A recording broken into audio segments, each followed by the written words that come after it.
data quality, storytelling. We'll go ahead and introduce ourselves. My name is Brittany Coronado. I am the owner of Informed by Data. I am a consultant helping others really understand their data and make a little more informed decisions based on what's going on inside your database. I am a previous rapid rehousing case manager way back in 2009, and then also was the HMIS Administrator previously in St. Johns County. So I've now kind of expanded to help you all. It's myself and Gaither, so Gaither, go ahead. No. Is there one? No, here we go. Let's try that. Okay, I gotta be careful. Sometimes I grab these microphones and I have a very booming voice. So before I got into this field, I did radio for almost 20 years. I might have a little bit of the voice, but I promise not to do any crazy Sunday commercials. So I started out in HMIS. I was a data analyst about 5 years ago, and I did that in Charlotte County, Florida. And I was responsible for the PIT, all the federal reporting, training all the users, all the stuff that a typical HMIS administrator would do. I also did all the IT and kind of a jack of all trades. But eventually, I did grow out of that, and I started doing data dashboards and some consulting and some different things, working on an HMIS learning system for Alabama. So just kind of a lot of things here and there. And I'm excited to be presenting on data quality and some of the data quality structures that we deal with all the time. I'm going to say too, for those of you who saw Gaither's presentation yesterday, I am not that fancy. So I'm just clicking and going. You're not going to see the little transitions because I don't do that. I'm to the point.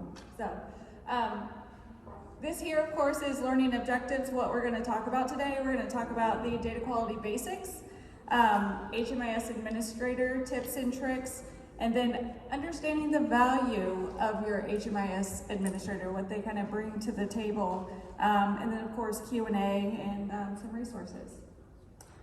So data quality basics. We're going to get into some dreaded definitions, but I want us to all be on the same page whenever we're talking about this information. So I love definitions. So we're gonna start with some definitions on data and what that actually means. And this is straight from the dictionary. Data is facts and statistics. It's collected together for reference and analysis.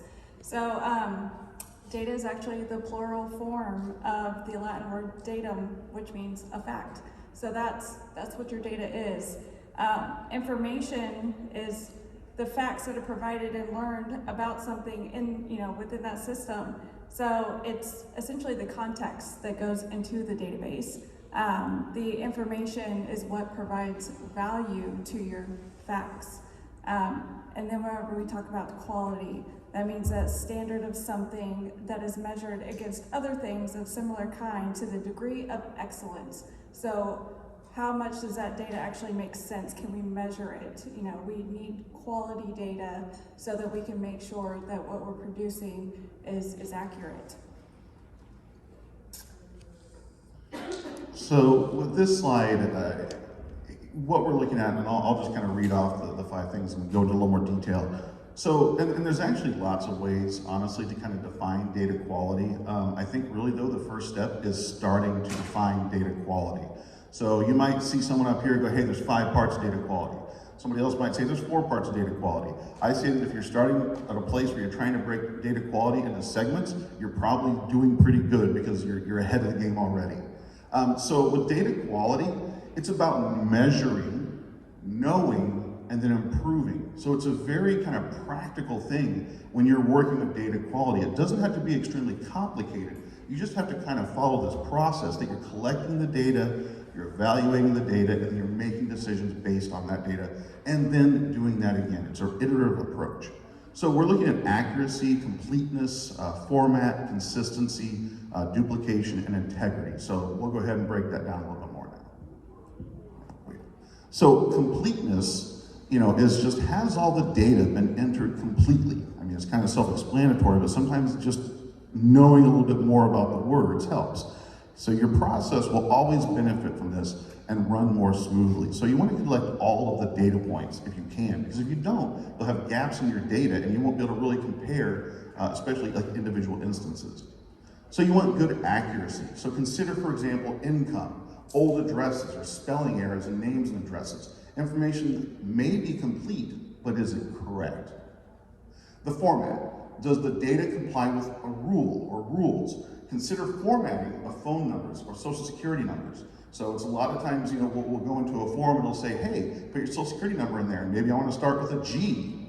Will it let me do that? I don't know. Some will, some won't, but that's a format. It's not correct, but sometimes things will let you do it. Consistency. When recording someone's length of time homeless, do you always use the same definition or ask the same way? So an example in my system, length of time homelessness, a lot of people would do a current living situation. They would go, okay, well, they've been homeless, approximate days homeless started this maybe 5 years ago. And then somebody else would say, well, no, it's actually just in the last month. And so it would really kind of depend on the interpretation of that field.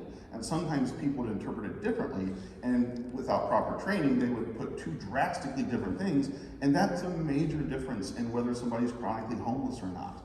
Or whether you're working for someone that's been homeless a few days or really for 10 years. So just sometimes defining the questions and making sure that people understand them can help you go a long way with your data quality.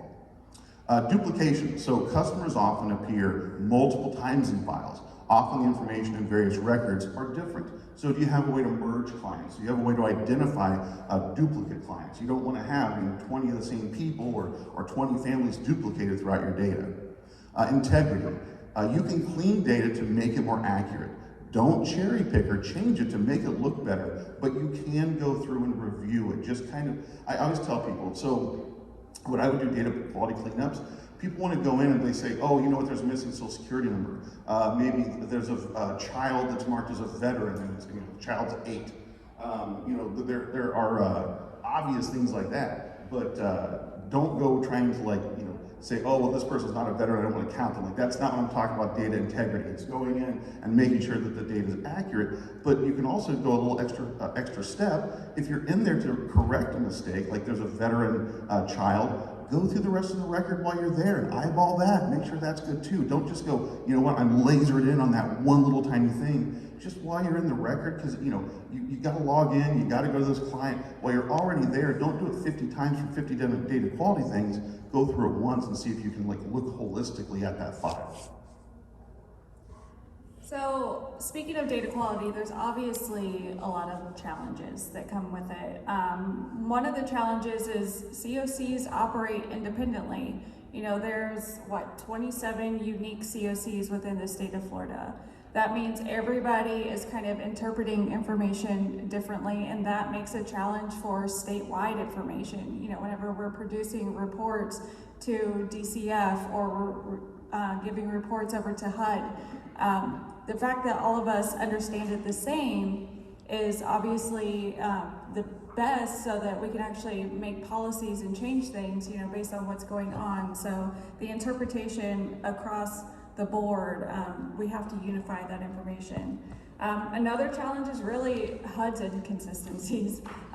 Those of you that have been in the game for a while probably understand that HUD changes things once a year, and then they define the question differently, and then you can't even keep the information that you put in previously because they decided to change the question, and it's a mess. HUD publishes it all the time, just like point in time is an example.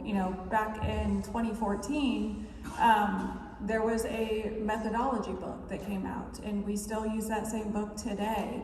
So if you go to the National Alliance to End Homelessness and actually look at their website, and you look at point in time over the course of years, you'll see a drastic drop that happens in 2014 to 15. And a lot of that could be the changes of definitions. Then we define chronically homeless differently on the point in time count versus, in the database. So there's a lot of things that happen, just with HUD and regulations. The changes just make it very challenging to keep the quality of data. Another portion of this is your HMIS administrator. So as you all that are end users of the system, you kind of know one area well. You know, whether it's I'm a rapid rehousing provider, I receive funding from XYZ, I know all of the rules, regulations to that program. As an administrator of the system, you're kind of required to understand everything that happens in your system. And even if it doesn't happen in your system, you're required to at least understand, because someday someone may say, hey, I'm going to operate this program and I want to put it in your system. And you have to come in and, you know, get the knowledge and figure it out and understand how to apply it. So it can be extremely challenging for an HMIS admin to really understand all of the lingo, how to set it up, and understand the funding side of things too. And another portion of it is vendors. You have flexibility, you have custom reporting. So based on your vendor, talk to your vendors, see what you can do, what you can't do, and really communicate with them on, you know, building certain reports, or is this even, can I do it? Can we, you know, create these different things? So making sure that you know, speak to your vendor about how certain reports are operating and understanding that information. With this, it's also, you know, why does it matter? This was such a great picture of why data quality matters, because at the bottom you have the data, you're putting it in there, all the information is going in, and the quality of that information then leads to, you know, your information quality, and then the knowledge, and then the wisdom. The wisdom is where we make all of those, you know, when we make the decisions to go this direction. So in order to make more informed decisions, you want to make sure that all of that information is accurate. So this kind of shows you from the ground up how all of it affects, you know, one another. Okay, so going back, you know, why does data quality matter? Poor data quality, it has a cumulative effect.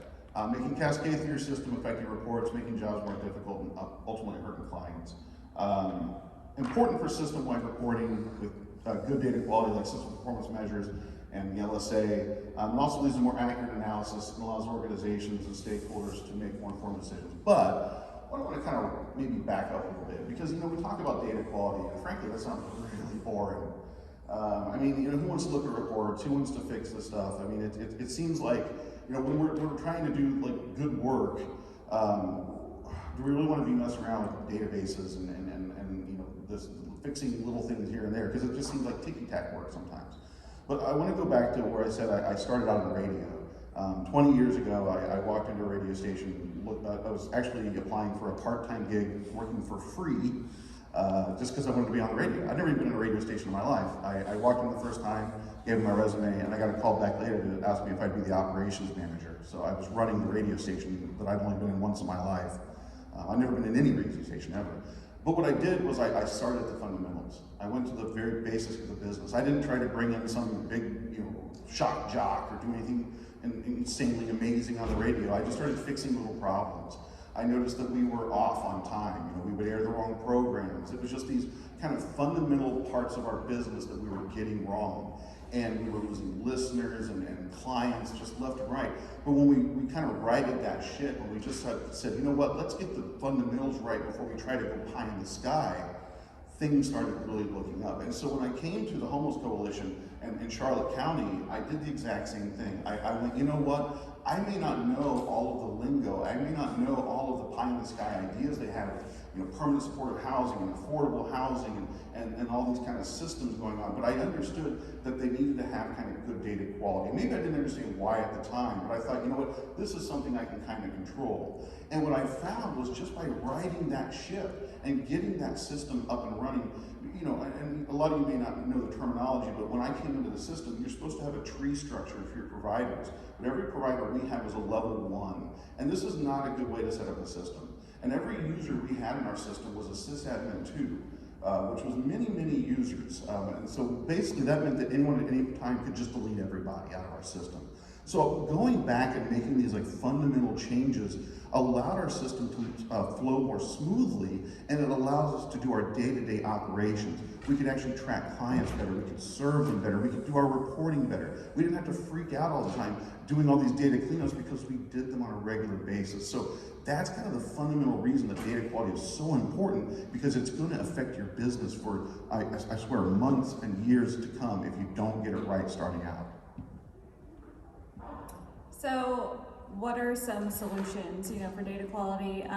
One part of it is really data literacy. All HMIS administrators, end users, stakeholders need to be data literate. Recognize the usefulness, interrogate the reliability, discover the meaning, make decisions, and communicate all of the findings. It's so important for everyone to be at the table that is actually knowledgeable about data and the literacy of that. There's also three kind of offenders in this. It's people, process, and technology. Those three things combined together. You want to make sure all of it operates well together. Your people understand your process is working correctly, and then your technology is actually operating the way that it should as well. And implementing tools. So trainings, provide trainings, create documents, create those things that people can go back to reference so that everyone is actually doing it the same way. And then kind of conduct a gap analysis. This little picture at the bottom kind of shows you when looking at a gap analysis, you're trying to define what's my current state today, where am I at today, and then where do I want to be tomorrow in the future, and somewhere in the middle is that gap. So whenever you're looking at, I'm having the same experience you did last time, and then with that also develop business rules. So business rules really help in defining. Oh no, you got something on? Water break. We're good? All right. Way to go. Good job. A woman at my own heart there. Smashing bugs. You gotta do it. Yes. Poor Austin. So developing business rules. I say this because, and all this is actually done in a collaborative way. Okay, when I say develop business rules, I don't mean as an admin go back to the office and create the rules on your own. It is a collaborative process. Bring in your subject matter experts, especially in certain programs. Bring them to the table. So whenever you're talking shelter capacity and you're running reports and the shelter operates at 100 beds, that is their capacity. And then you run a report and you find that they're actually exceeding that number, that you should develop some sort of rule that we should be at 100% or less. And if we exceed that rule, what do? Do we go to the shelter and ask them, hey, was it just a day that you had, it was a storm and you had bad weather and brought a lot of people in? Or is this an error? So when you develop those rules, you understand these like flags that exist and you think, oh, gotta go check that. I'm gonna find out what's going on. Same thing for projects that have an intended purpose. If you're doing something that's like a veteran program, 100% of those people probably should be veterans. Probably even the head of household should be a veteran. But if not, it may be that a member of the family is a veteran, and that's why. But whenever you know these things and you run these reports, you see these rules that exist, and you think to yourself, well, I gotta go check that, let me make sure, does the person actually qualify for the program? What should we do? Same thing with things like projects, street outreach. There was a time long ago whenever we first received ESG Street Outreach, and I had to go and communicate with one of our agencies because they heard it as reaching out.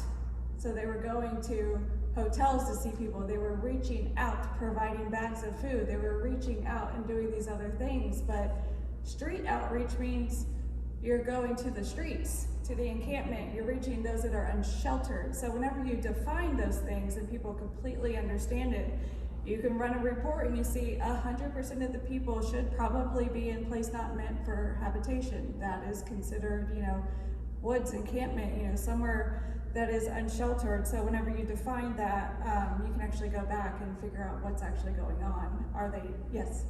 Speaking of that, would that include the new ruling behind definition of homeless folks? Not only the ones just, places not fit for human habitation, but what about the second one? The second rule that says something about, hotels and, So that's complete. So that's on the rapid rehousing side. So whenever you're talking literally homeless, yes, the hotel is considered a literal homeless. But when you're talking street outreach is completely separate. That is just, street outreach. They are unsheltered. So hotel is literally homeless. So those are different categories, different programs. So rapid rehousing versus, street outreach is kind of how that works. But that's exactly why you want to make those rules. Same thing with rapid rehousing. When you run that report and you see prior living situation, if it's somewhere, living with maybe a friend or something like that, then that's, probably not the appropriate one. So you kind of want to make those rules and make it clear.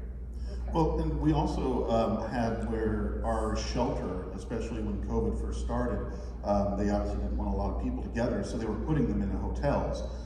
They were still considered to be an emergency shelter, so street outreach wouldn't be involved because hopefully when you have someone in emergency shelter, street outreach isn't working with them anymore. So even in that situation, you still have that delineation. Okay, so we also have some more HMIS business rules. Housing move-in date. I put this up here because this was like the bane of my existence. Housing move-in date must occur on or after the client's enrollment date. The date must also occur between the enrollment date and the exit date. What that means is you can't move in before you're in the project. If you're in rapid rehousing, you can't have a move-in after you exit the project. It breaks all kinds of reports and everything. So I like to really kind of hone in on that one because that was a real tough one for me a lot of times, just getting people to know when to put those housing move-in dates. They could be the same day. They could enroll in the project and move in. That's fine, but you can't move in before you're in the rapid rehousing project. It does a lot of bad things. I also like to look at I have a multiple project rule.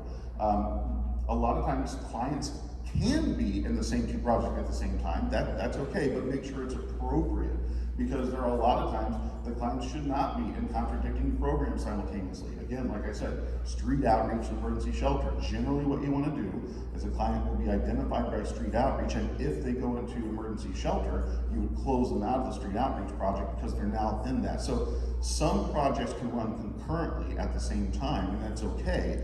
For example, we had a rapid rehousing at our emergency shelter. So they would get someone ready to go into housing. They weren't quite moved in yet, so they would still be in that emergency shelter project for a little bit and overlap in the rapid rehousing. Now, that may not be all across the board. Some COCs may not allow that. It really depends on what's happening in your COC. But just realize that there are some logical times that if someone's enrolled in two projects at the same time, that's a mistake, and it's something that you should keep your eyes out for. For example, another one that we had that was okay is we had an emergency shelter, and then we had a separate vet shelter that was paid for by different funding. And we would actually have people enrolled in both shelters at the same time, mainly for reporting. Now, we didn't do the vet shelter into our HUD reporting. They were captured under our emergency shelter, but having that separate entry project for only the veterans allowed us to track that a little bit differently. But it depends on your situation, your COC, and your business rules. So just make sure those are well established so that everybody knows what's expected, and when you can see red flags like two people enrolled into a project that they shouldn't be at the same time. So there's also a date of service rule. So services provided by projects must occur within the start and end date of the program enrollment.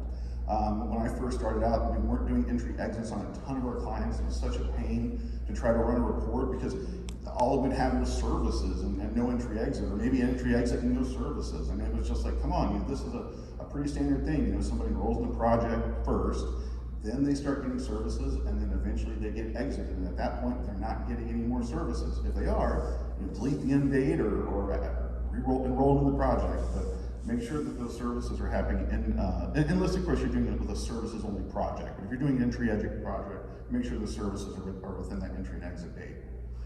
And then project exit rule related to contacts. So for street outreach, if clients do not communicate with the caseworker in 90 days, Generally, sometimes your COC may override this and may have their own rules, but generally they should be exit from that program or project.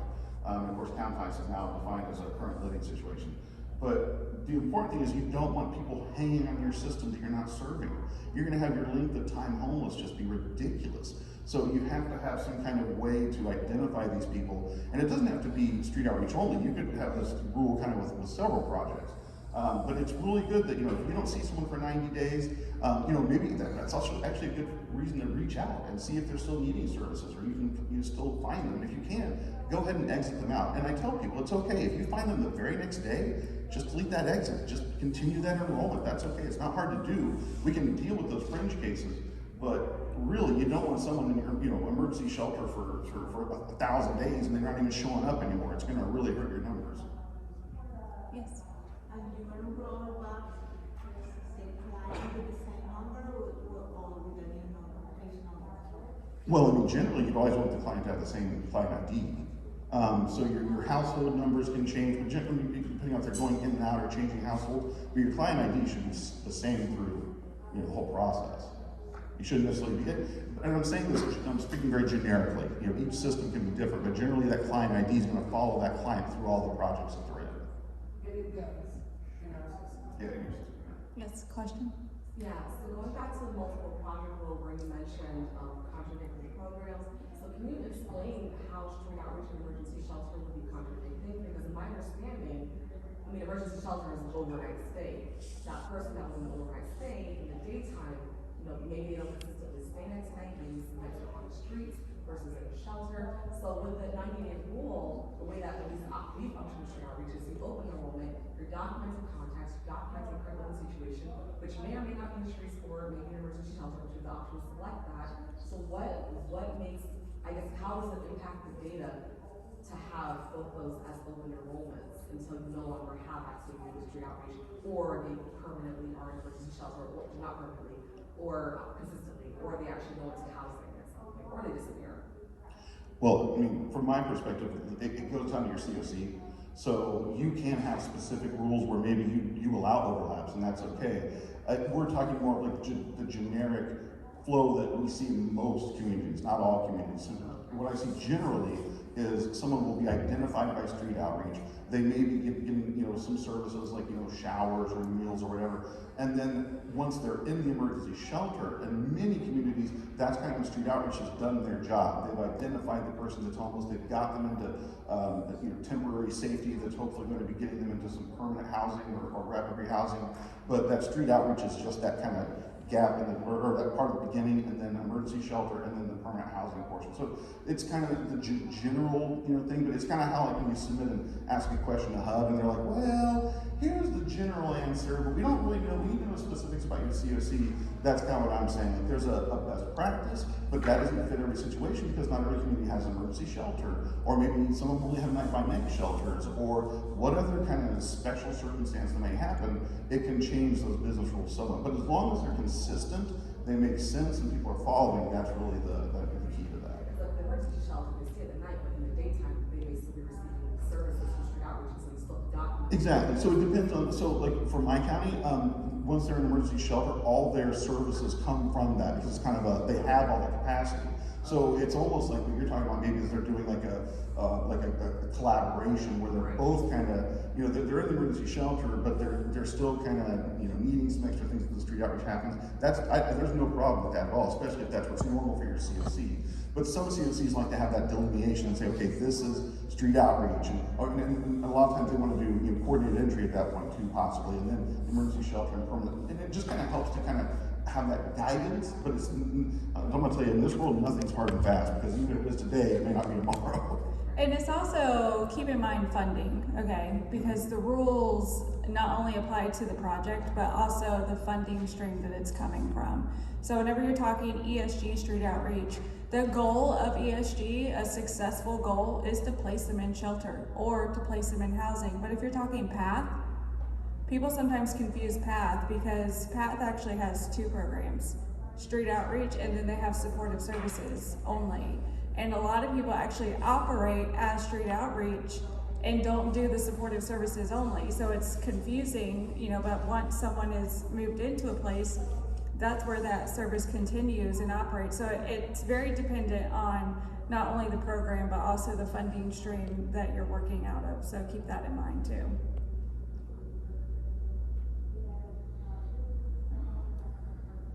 Ooh, yay, more data quality.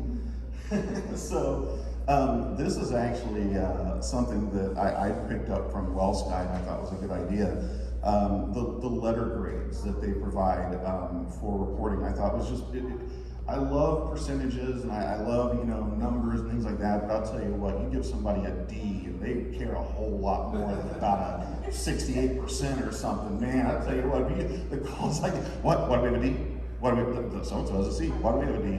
And I'm like, well, you know what? So coming up with a grading system for data quality is extremely simple and effective.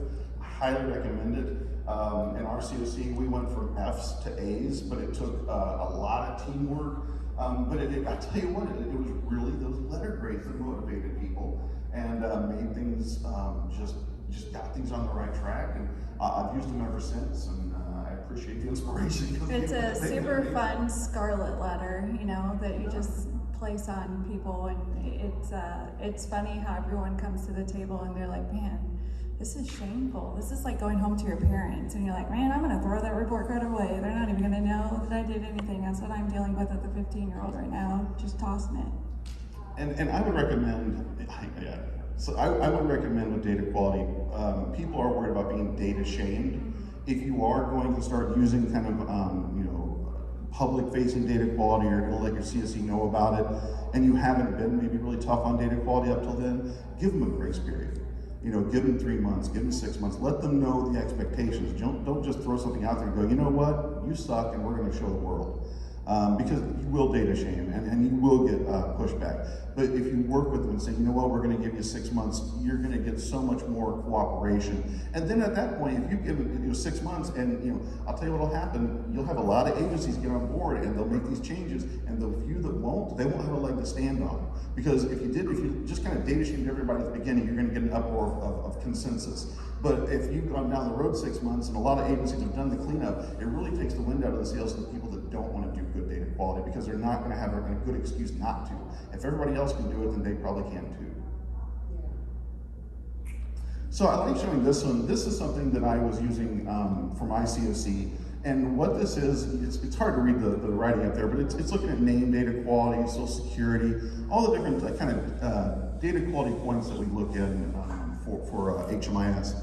But what I did was I visualized our data quality over time, and I was able to identify problems in our data quality. In fact, I like to talk about the story about one person at our food pantry that was a new hire. Training was a little sketchy, maybe they didn't pick it all up right away, but they were introducing a lot of data quality errors in our system. But by visualizing it, I was able to see a giant spike. I was able to drill down to the actual person, have a good talk with them, and then we were able to correct all their problems, and it was just smooth sailing after that. But having a way to identify data quality, reports, visualizations, any way you can do it, make sure you monitor it, and just, I like to tell people to be creative. But tools like this can be just fantastic. So I highly recommend just kind of exploring all the different ways to make your data quality better. So this is something I like to do to help people. So talking about the person at the food pantry, beautiful person, great person. And I was able to also kind of learn from that, because I realized that you train somebody in HMIS or you train somebody in a new system, it's a lot to learn. We have all kinds of new acronyms. We've got the LSA, the PIT, the HIC, the HUD, HDX, and I could probably sit here for like 15 minutes and just toss out acronyms. Or even in the terminology that we use, maybe isn't as clear as it might be to someone in the field, may not be to somebody that's newly into it. So sometimes we can just take something like relationship to head of household. And then, you know what, we could maybe give that a heading. We could maybe explain that. So when somebody asks the question, what the heck is a head of household? It's right there. They don't have to go look for it. They don't have to make something up, because I'm telling you, you get a client in front of you, you're doing an intake, what are you gonna be doing? Looking on the HUD exchange to figure out what this is, or going to get your boss, or going to whatever? No, they're just gonna skip it. They're just gonna put something in because they're trying to help the client. They don't have time for rigmarole and jargon. So adding contextual information to assessments, whether paper form or in your HMIS, can really streamline data quality and really empower your intake workers and people that are working in the system to know what they're actually putting in there, not just doing it because, well, I think this is right, and then 5 months later finding out that everybody was 16 selves in a household or something outrageous. So we're gonna get into a little bit of a story time. That's kind of how I want to say it. But I have, a situation way back when, and I can speak about it because nobody's in the room. But whenever you're talking accuracy and integrity and stuff like that, I remember being a HPRP, Homeless Prevention Rapid Rehousing caseworker, coming in, and we as an agency had another caseworker as well, and they actually left the organization. So I was left with all of their files. So I had to clean up all of the information, put it into the database, and that's kind of how I was just thrown into the fire of data entry and how to do it. And I came to an area where I was kind of stuck because on the intake, it didn't say whether or not the person had food stamps or, what was their non-cash benefit, what were they receiving. And I went to my boss and I was like, hey, what do I do in this case? What happens? And this was before we had the question, data not collected. I didn't ask the question. This was way before that. All we had was refused, and I didn't know that the person refused it. So when I asked, they, kind of looked at the file and they're like, well, it's a mom. She has 3 kids, so yeah, she has food stamps, absolutely. She should. She should have it. Go ahead, answer yes. And in my mind, I'm like, man, I am so ethical, and this is all wrong. Like, I do not feel okay doing that. And a part of me just was like sheer panic, and I'm like, do I disregard my boss right now, or what do I really do? So I actually just picked up the phone and called the person. I was like, hey, by the way, how's it going? I know you don't even know me, but I just want to know, previously, whenever you came in, did you have, food stamps? And it was a no, and we actually helped them obtain food stamps, so it was actually completely inaccurate. But had I not gone back and just tried to figure out the real answer, it's just to say, don't assume the information. Just because someone fits a category, or they should fit a category, does not mean that they do. Does anybody else have any issues or any data stories of anything like that? Anything that kind of hits those areas? I see y'all nodding. I'm in outreach, Brittany, as you know. Yeah. So I have a ton of stories. So ultimately, that's why I'm here. Yeah. I desperately need to get more involved in it and get a better understanding of it. Absolutely. Working with Spencer to make this happen. I just want to attest to the grading scale that you were talking about. I was not subscribing to the ABC thing because I'm a data person. I'm like, to arbitrarily assign these grades to people depending on their data quality, to me seemed like a pointless endeavor. But all of a sudden, we started giving people grades and they started owning their data. Like, they're interested, they're curious, they're more motivated to increase their data quality. And it's just, to me, very fascinating that all it took was to just give them a grade, and now all of a sudden they care. Whereas I'm not saying they didn't care before, but they care more, I guess.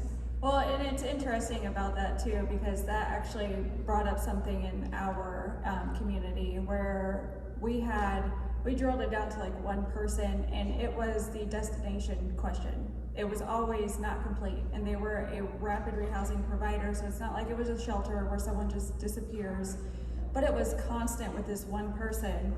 And then when I sat down and talked, we were trying to figure out like what's going on. Well, they don't want to talk to me, and I'm like, in my mind, I'm thinking, well, are you talking to them the way that you're talking to me? Because I wouldn't want to talk to you either. That's what I'm thinking. But then it just brought up training. Okay, now we have to really engage this person on training, that communication. How do you get that information and actually put it into the system? So it actually opens up a whole other world too, just on, communicating with people. How do you do that well?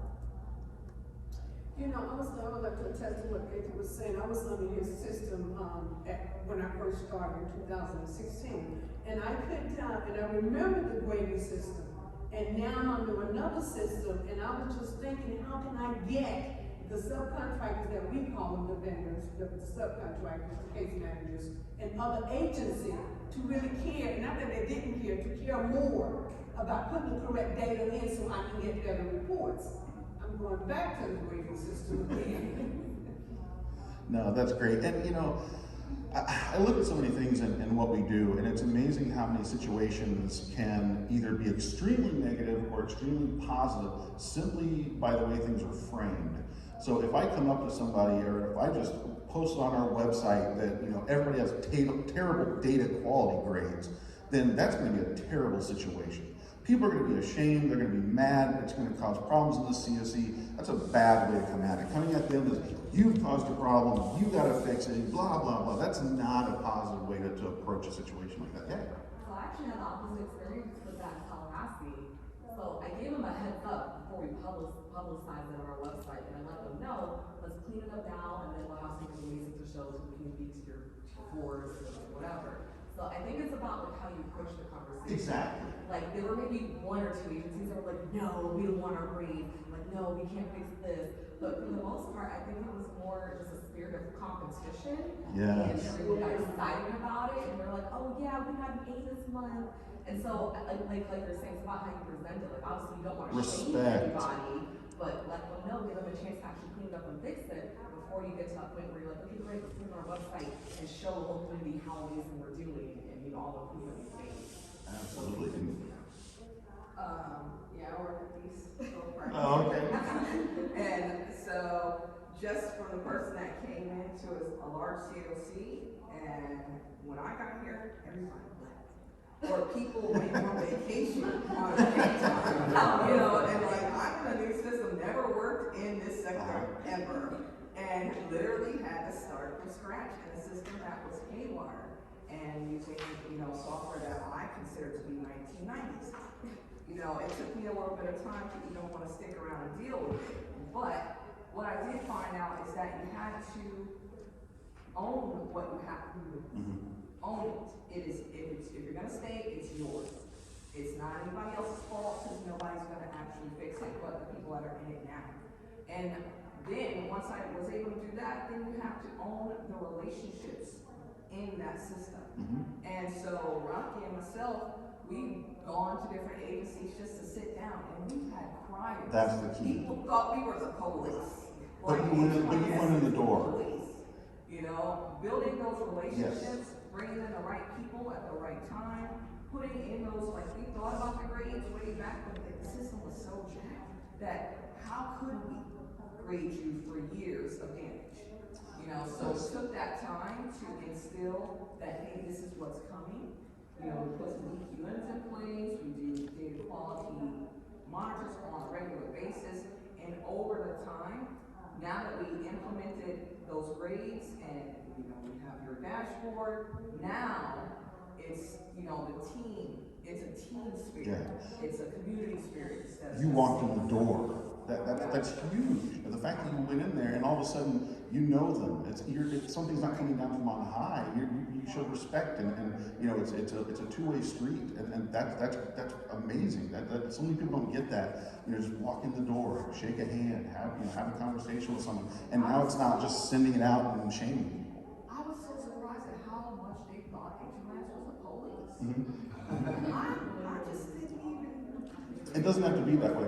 You know, it can definitely be about relationships and teamwork. I mean, absolutely. This shouldn't be something where even sometimes I think there were times in my system where people would, I don't know if it was malicious, but they would do things that was like maybe lazy or they just, I don't know, whatever, shortcuts kind of a thing. And I always had two kind of options. I could just come at them hard, or I could just be like, oh, you know what? Let me just send an email and talk to them, or let me call them, or walk in the door and be like, hey, listen, man, I don't want this to be a thing. I just want you to do the dashboard or the data stuff, you know. But just having that conversation with people, giving them a heads up, and then usually that would be enough to spur. But just because, you know, I realize that while my focus is data quality and making sure the system's running good, blah blah blah, they're probably dealing with so much stuff. And you know, while the data quality is so important to me, I'm sure they're thinking, you know what, this person that might die in the streets is a little bit more important than a B or a C on a report. So I try to understand that and respect that. And then it made my life easier, made their life easier, and really kind of reduced the friction. Like you guys sound like you're doing like the exact right approach. for what he said, everybody was an administrator. That was the biggest fight with the top, the administration for me. Everybody's not an administrator. Absolutely not. So if that's a problem here, seriously, we gotta get that. But Oh, we did. I did, and I broke it. I broke the whole system because I put everybody down to the proper roles, and I didn't adjust visibility because I hadn't been there very long when I did that. But you know, you learn real quick on the fly. And actually, what we ended up doing that fixed everything was we turned off the ROIs in the system. So that we truly had an open HMIS, which we wanted to have in the first place. I just don't think the understanding in our community was there to be able to do it. But once we did that, it really became data sharing. Everybody had their proper roles. We had tree structure, and things just were, it was so much smoother. I could run reports the way they were supposed to be done. But it was just, you know, getting the fundamentals right really helped out a lot.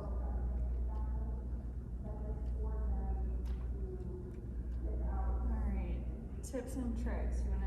Yeah, or we can both do this. You know, you mentioned something that really came to my mind, food stamps. So a lot of people don't think about some of these yearly increases that happen, like in SSDI or different, you know, income that people have, your non-cash benefits. Even if it's only like $5 or $10 or anything like that, record that in HMIS because that's an income increase. And I mean, we have so many people that was a tough thing. It's like, oh, we can't show an increase in income because they don't have a job or they don't have, non-cash can, you know, do that as well. Anytime they get any kind of increase, or not, yeah, that would be some non-cash. But anyway, anytime they have any kind of increases, record that. Especially if they're automatic, no matter how little they are, it's still an increase and you want those percentages up. So, okay, what is the HIC? It is the housing inventory count. It's the number of beds and units dedicated to serving people who are experiencing homelessness. On the night of the count, of the point in time count, you are able to determine the rate of utilization based on the year-round beds that are dedicated to population. So, if I remember right, the utilization is what, 80 to 105%? Is that right? Yeah, it depends on, you know, how many beds you have dedicated to a certain population versus on the night of your count, how many are actually obtained. So you want to kind of stay in that range. Once you start dropping is kind of where those questions start coming in, and you have to really explain why. And I'm pretty sure a lot of us, the trend has been shelters are decreasing.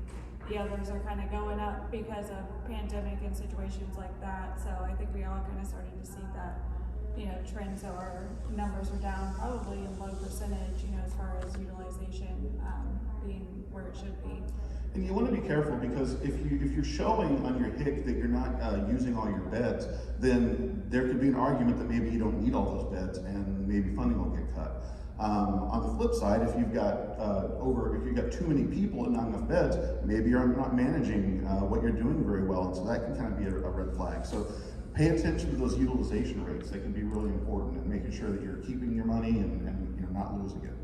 The other thing I think I touched on before was the housing move-in date. It's so important, especially for rapid rehousing, that you make sure that housing move-in date is after the entry and before the exit. It's very important that you do that.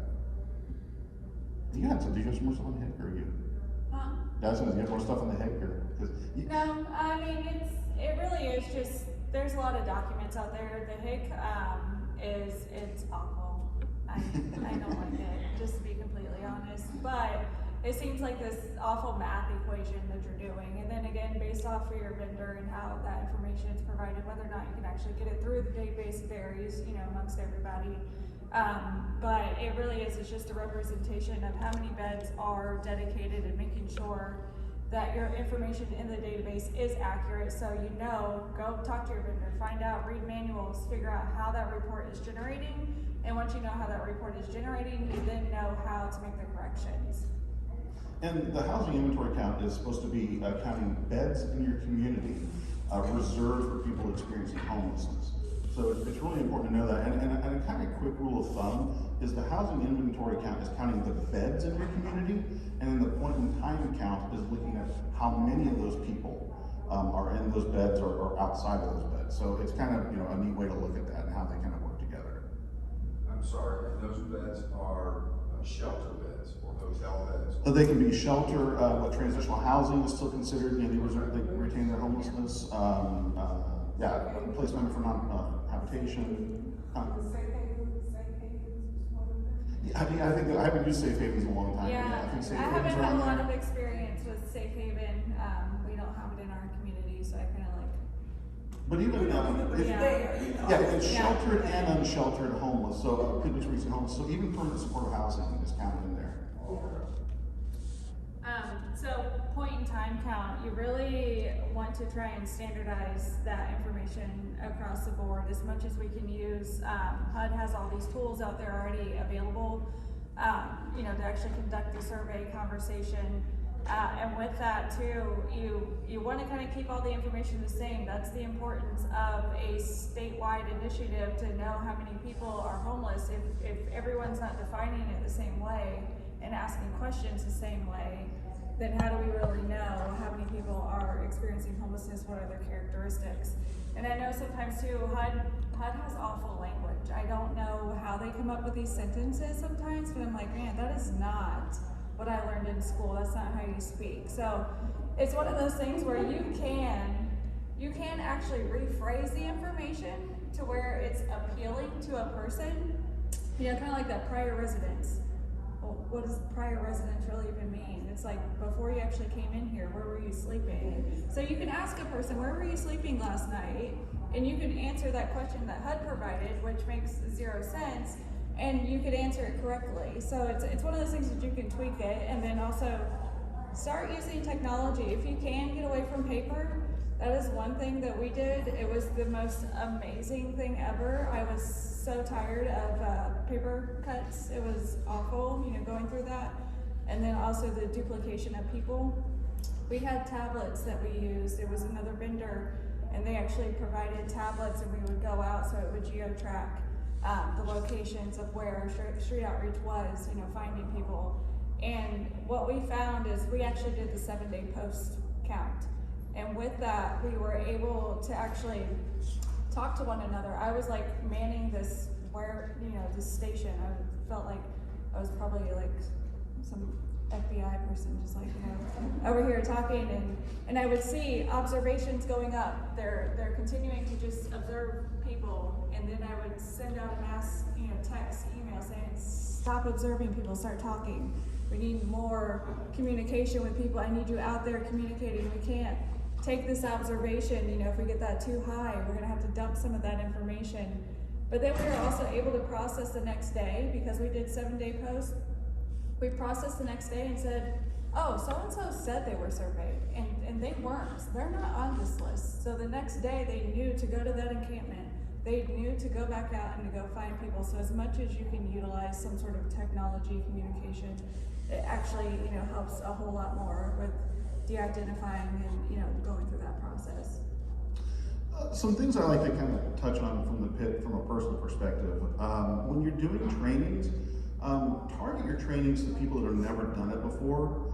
I think that helps a lot, because, you know, you might have your street outreach workers, you have people that might know the terminology, but you may not. And so I like to just always, you know, pretend that nobody has ever even, you know, seen a homeless person, talked to a person experiencing homelessness, and start from there. And one of the things I like to key in on that is, when I would go out and conduct the pit, and I would lead the teams, I would tell them, remember, you're walking into somebody's house, so respect them like you're in their house. They're not lucky that you're surveying them. They're not fortunate that you've gone out and blessed them with your presence. You're in their home. You treat them with the utmost respect. You're there to help, but ultimately they're helping you by filling out these surveys, because that helps with our funding. So I think shifting that kind of perspective helped a lot. And I'll tell you what too, just the training and the respect, it went a long way.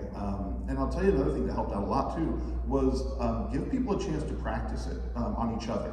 Because I'll tell you how many times I saw a brand new volunteer, or even somebody that maybe had been in the system a long time, a homeless system, like they'd been a worker, but they hadn't conducted the pit. They'd get up there and they'd look at these questions like, what what are they asking? And I don't. So I always did it ahead of time. Just that one dry run, that practice with each other. That way because people were just like, oh, how hard can this be? You know, but that once they knew the questions just one time, it helped so much with the flow. There wasn't that asking me questions. Hey, can I get a team leader? So do that dry run. It's going to save you a lot of hassle. The other thing I like to point out, don't tack on 1,000 questions to your survey. Oh my gosh, survey fatigue is horrible.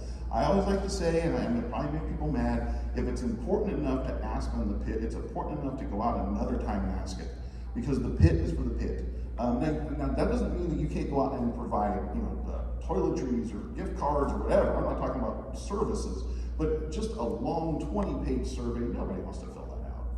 And to add to that, furthermore, if you're gonna collect digital data, make sure you have plans for that data. Don't collect data. Yeah. It's cool to know about what's going on in the community. Because otherwise you're wasting your time, everyone's time.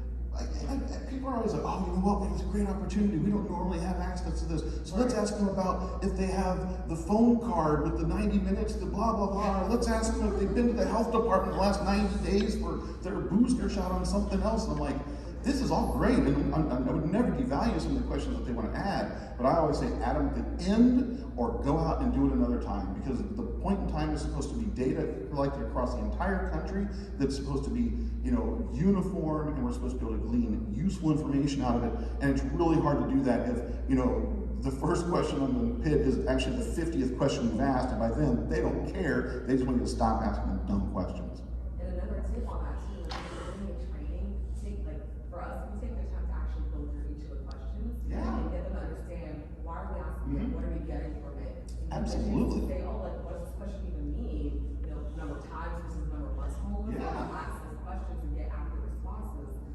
It's seriously such a help when they get to break that down and understand themselves. Well, I'm glad you say that, because I'm one of those people. My girlfriend's here, and I try not to mansplain. I say sometimes I use explanation points, but the thing is, I over-explain everything to everybody.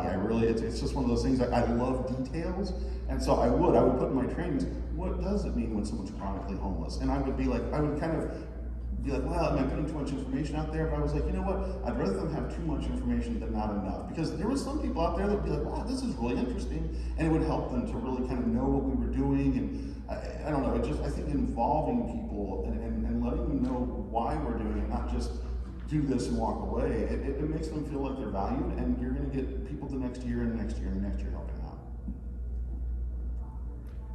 System performance measures. We've kind of touched on a lot of this, areas in here that kind of affect the reports, returns to homelessness and placement, looking at those numbers between, I know that, Gaither had mentioned your average and then your median. If they're way off, there are some outliers. I'm looking at some right now where, there's people that are living in shelter for 400 or 500 days, and it's like, what's the reason? Why are we doing this? So you want to make sure whenever you're talking basic math, the number of people, when you're talking an average, it's based on the total of people makes up your average. And if you have 10 people that are experiencing, say, 30 days each in shelter, your average is 30 days. But if you have 9 that are experiencing 30 days and the 10th one is at 400 something days, your average then goes up to 67 days. So just basic math on knowing that when you have this outlier all the way out here, they do impact your entire system. So knowing that and knowing how these operate really helps to put some sort of policy in place. Well, and one of the things I saw a lot was a particular shelter was overinflating housing placement. So what would happen is somebody would come to the shelter, maybe they didn't want to get up at 5 in the morning. I don't know why. I mean, who does? I mean, perfectly reasonable. Get up at 5 in the morning, get them out of the shelter. Maybe they wanted to get up at 5:30. Trespassed. But you know what? They weren't actually trespassed. Let's not trespass them. We've been talking. They didn't. We didn't like that. So how about they went to stay with friends and family permanently? Oh, that's a good one. I like that. And then they do it all the time. And they do that with so many people. And then I run system performance reports, and I'm like, wait a minute. This person went to stay with friends and family permanently, but they showed up at the street outreach the next day? Well, wait a minute. Why? Are they all going to the same ant? Why did everybody? I don't understand. Why does all these people exit the shelter to these great places, They're obviously wonderful, and then show back up homeless and my returns to homelessness numbers. And so realize that, you know, people think they can game the system by tweaking one area and trying to push it in a positive direction. You could be hurting yourself on the other side. So, you know, be aware of those kind of things. They're going to come back and bite you if you try to take those shortcuts. But it's also nice to know how some of those system performance measures impact each other, because you can see if people are trying to game the system or not. One thing, like with running reports often, there's one that, you know, returns to homelessness. Returns to homelessness is based on 2 years prior, you know, permanent housing placements. What I actually like to do is manipulate the system and put it into the future so that we can actually run who is returning right now, present, and you are able to kind of look at that information. So again, it is based off of your vendor, what you can do, how those reports are generated, but run them often, look at it all the time, when you can, monthly, quarterly, however it is, just review it just to make sure that the information is accurate. Okay, so this is, I'm hopefully not triggering anybody in here, because the LSA can be a beast. I'm triggered. But I will recommend a couple of things. Don't be scared to kind of dig around a little bit. There's something called a HUD CSV. Now, in some systems, only the system administrator can run it, but it actually will have what are called CSV files, and you can go in there and look at projects. You can see where, I think the one I had was maybe, it was either COC code or something that was tied to the report that was showing me all these errors, but, and I didn't know what report to run to find or fix it, so I just went to the CSV and I looked at these Excel columns. I'm just looking at a spreadsheet, and I'm realizing that there's that COC code, whatever it was asking for, that I recognized from the error, and I saw all these blanks, and I was like, oh, I bet that's what it is. Or maybe it was like starting dates were missing. And just like these things that once I opened up in an Excel spreadsheet, it was real obvious that there was a problem, and I went back to my HMIS and was able to fix it. So sometimes you can like dig into some of those reports, like the one when you upload the LSA, you're not supposed to like open it and then reclose it and then upload it, but you can download 2 copies of it and upload one and look at the other one yourself. And maybe sometimes it's just a bunch of negative ones and positive ones and all this weird stuff, but sometimes you can't get information out there. Don't be scared. I mean, worst case scenario, you spend 5 minutes opening a file, don't know what it looks like, and you walk away from it. But sometimes you just got to dig in there and see what you can find out. Just like Brittany was saying, you know, that report that she's talking about was only supposed to be running for, you know, that period looking back. But sometimes, I don't know, let's see what happens if we put a date in the future. Sometimes playing with stuff like that can get you some really cool insights that you may not have thought about right away, but, you know, just take an extra 5 minutes to do it. I mean, I know we all have so much extra time, but sometimes taking those extra 5 minutes can save you 5 to 50 hours later. So also, client level data quality, one thing I see a lot is the head of household. So make sure that every household or family unit has one and only one head of household. You don't want 5 head of households in one household. You don't want none. You want to have one is the way that should work. And then if it's just a single person, they're automatically the head of household. And when you see HUD and you see the assessments, that's just labeled as self. Yeah, one area that would always get that was my favorite, because we had a shelter that had a men's dorm and a women's dorm. But as a household, they were together. This man and woman were, you know, essentially a family just without children.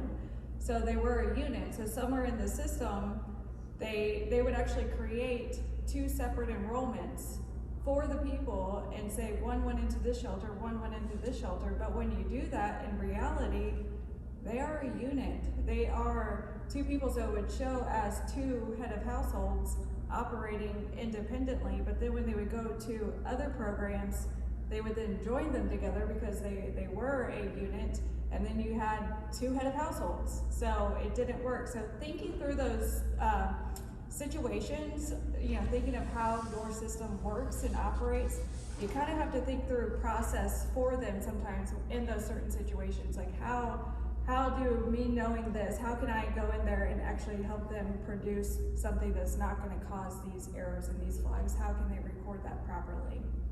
When you talk to people, I'd just like to say, head of household is not like a real hard and fast term. Generally, you want your head of household to be the person that allows the qualification for the program, for the actual funding.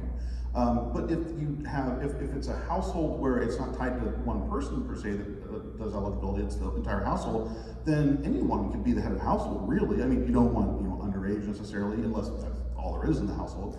But generally, what I always tell people, it could be the person that talks the most. Because we tend to want to put like cultural importance on things like salary or gender, but really it's the person, in my opinion, the head of household, looking past the funding, it's the person that is going to be representing the household, they're going to be showing up the most, that you're going to be having the most interactions with. That's just a recommendation that I found to be pretty successful. Yeah, we would go through the whole breadwinner thing. People are like, oh, it's the breadwinner. And I'm like, we haven't used that term in so long, so stop using it. But it's one of those things that if the information's even in there, just leave it alone. If it's already answered and someone has answered a head of household and there's only one, there's no need to change it just because the spouse has come in and they're talking to you. That can remove so many errors alone just to leave the information as it is because it doesn't matter. I'm sorry to ask this question in front of a bunch of data geniuses, but what if you have, it's one household, right? One apartment or one house, but you got 2 men or 2 women living together. Yep. I mean, which one do you? Which one talks the most?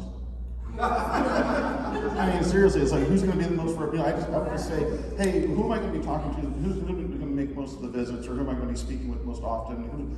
If in a situation where it doesn't matter who the head of household is, ask them which one they want to be head of household. Let them make that choice. And it depends on operations too. Sure. It could be programs. So if Right. you're a food pantry and you look at those 2 households, although they're living in the same place, some people look at it as 2 independent households. Yeah. Right. So sometimes you can separate.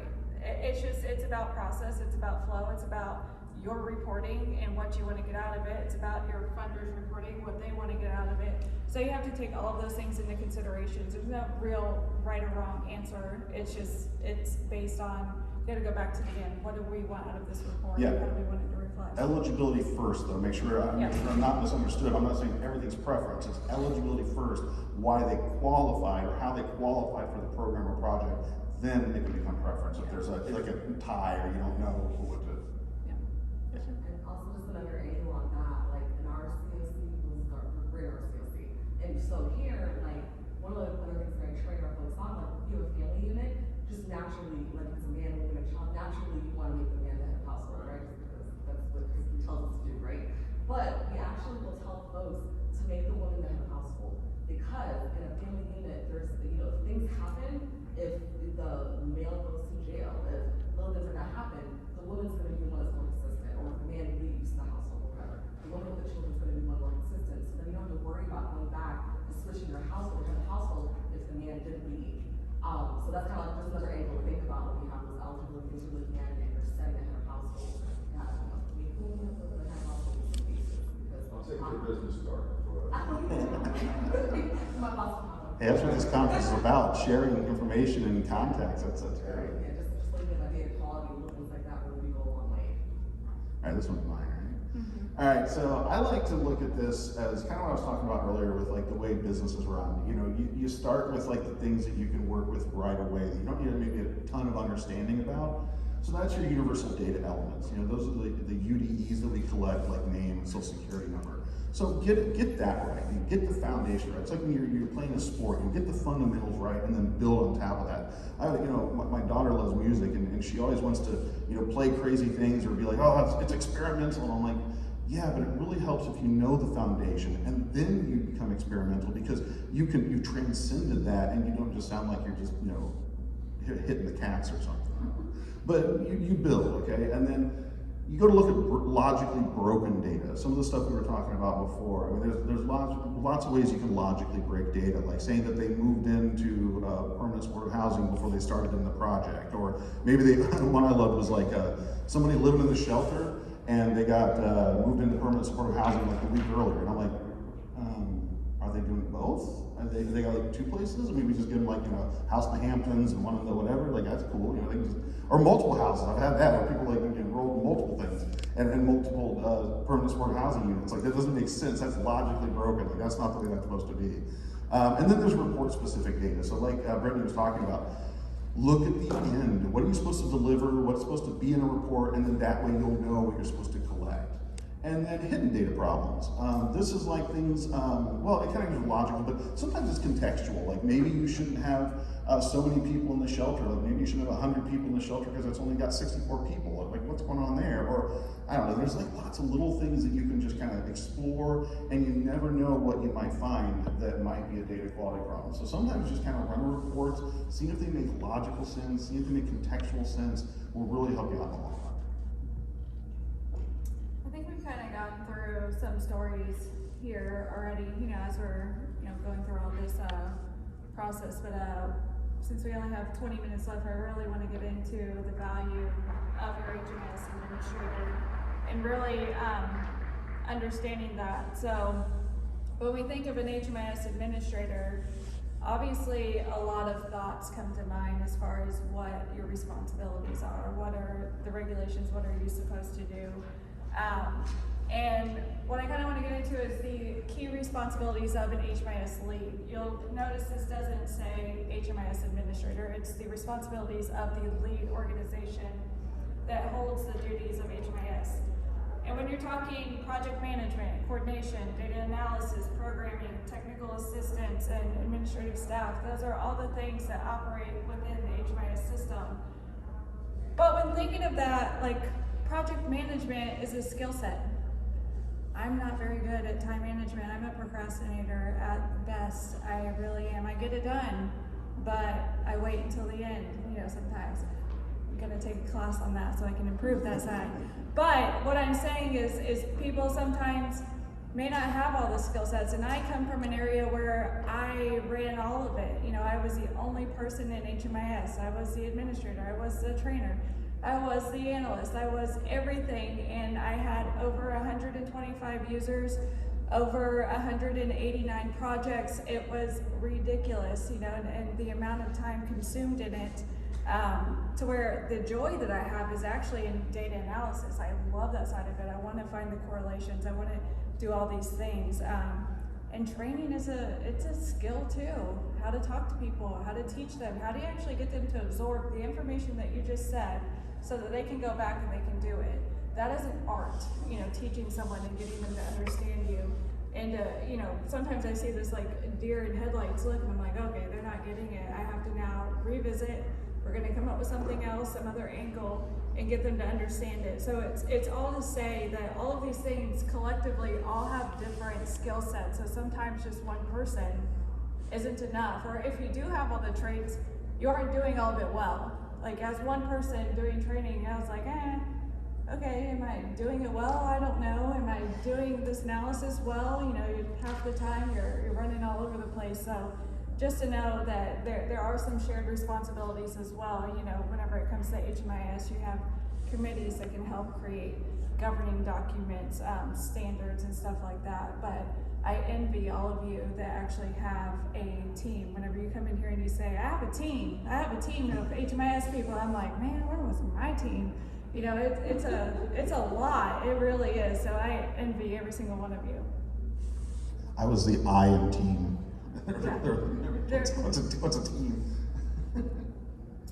So this one, of course, was one of those structures that HUD had a document way back when, 2011, that there's two different structures. They have one that looks at just if you're an independent HMIS person, and then there's one that looks at like if you join together. But it was kind of interesting going back to 2011 because 2011 was a time where HMIS didn't have system performance measures. HMIS did not have LSA. HMIS wasn't a thing when DCF actually decided, hey, by the way, one COC, you're all gonna operate together to where HMIS pulls out all of the information. That requirement wasn't there way back then. Everybody operated independently, and there was very little information. The most you were required to do was to send in a CAPA report. That was it, or whatever other report it was based on your funding stream. So to just look at this information and see just the numbers that HUD assumed and said, by the way, your system's going to cost $12,000. That's it, and you should invest in your personnel about $60,000. So it was just interesting to see how they saw that level of operation versus where we're at today, and you haven't seen the movement in funding that's available to actually invest in your HMIS. Your HMIS is the backbone of the information and the way that other, sectors and organizations actually can go and ask for more money and ask for help. So invest in it, go back to some of these different tools to try and find, how do I build onto that? So this is a kind of a tool to be able to look at your goals and really kind of break things down. And I think the real key is just having some kind of structure. That's what's really important. Having, it's not like the only tool, or there's only one tool and that's the only tool. Try using a tool, because many COCs are using nothing. So structure it, break it down, track your data, track what you're doing, have a plan, and it's amazing how fast you'll get to a good place if you have steps laid out to get there first. Yeah, this one here is in the lead series. So if you go online and look up the HMIS lead series, this tool exists, and it's one of those things that looks at what are we doing today? How many people do we have? Is it just one FTE? What are the tasks that are assigned to each of these roles, and then who can do that well? And then you can look out and say, okay, 3 years from now, where do we want to be? Do we need to pull someone else in? Do we have the money to support that? If we don't, how do we find it? So it's a really good way to really analyze your HMIS and how it operates today, and try and find some funding streams to really push that and build, on HMIS, because it is the backbone to everything. So, this says advocate for your HMIS administrator, but really I think this kind of goes for everybody. I think we all probably in our field need to practice a little more self-care. So, ask people, are they overwhelmed?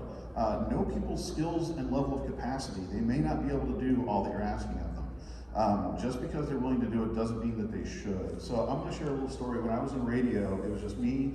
When I started out my first radio station, I was the manager, I had an operations manager, and we had a part-time employee. And that was basically just 3 people running this radio station 24 hours a day.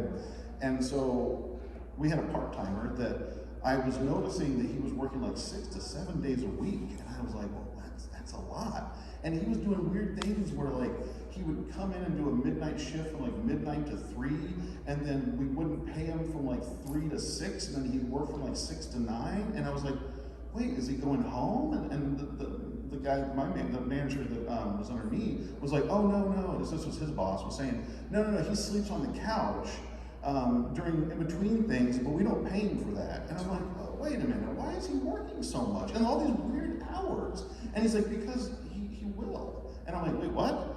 He's like, well, I asked him, and he says, yes. I'm like, but that doesn't mean you should kill the guy. Just because somebody's willing to do something doesn't mean you should ask that of them and push them past their limits. I mean, I was like, at least pay the guy for the 3 hours. He's asleep. He's at the radio station. If something goes wrong, he's there to help it. But don't kill somebody. Hire another part-timer, train, give them extra money. Help them out. Yeah.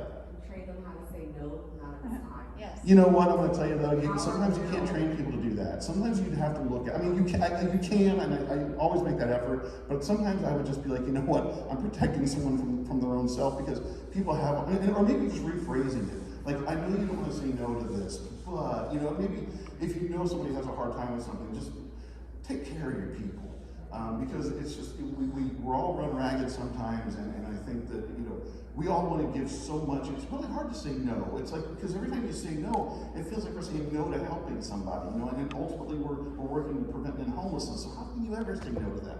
But if you don't say no every now and then, or at least say, hey, can someone else take this load, then you're going to burn out and you're not going to be helping anybody. You're going to be doing a worse job later. So take care of yourself. We all deserve it. So please, that's one thing I really like people to take away.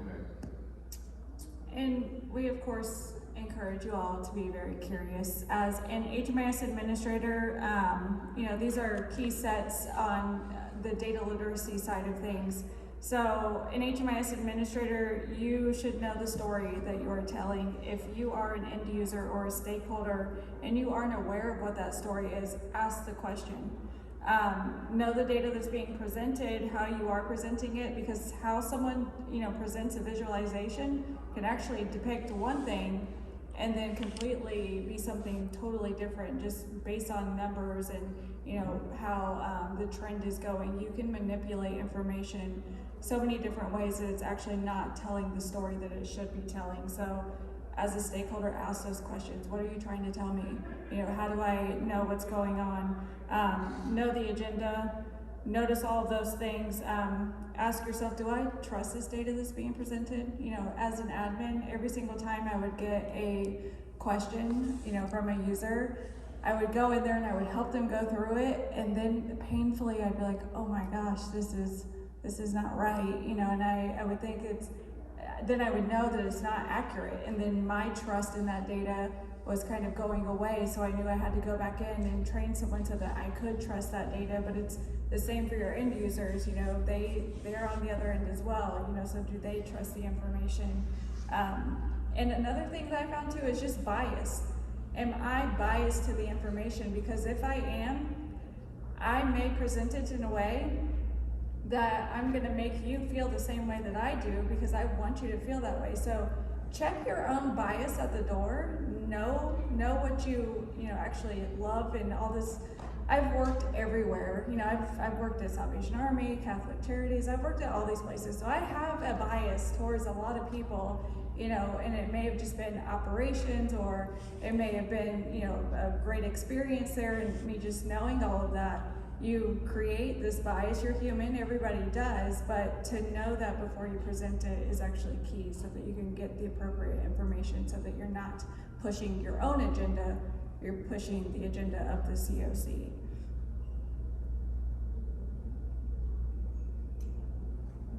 That's everything. Any other questions? Yeah, any questions or things you'd like to talk about?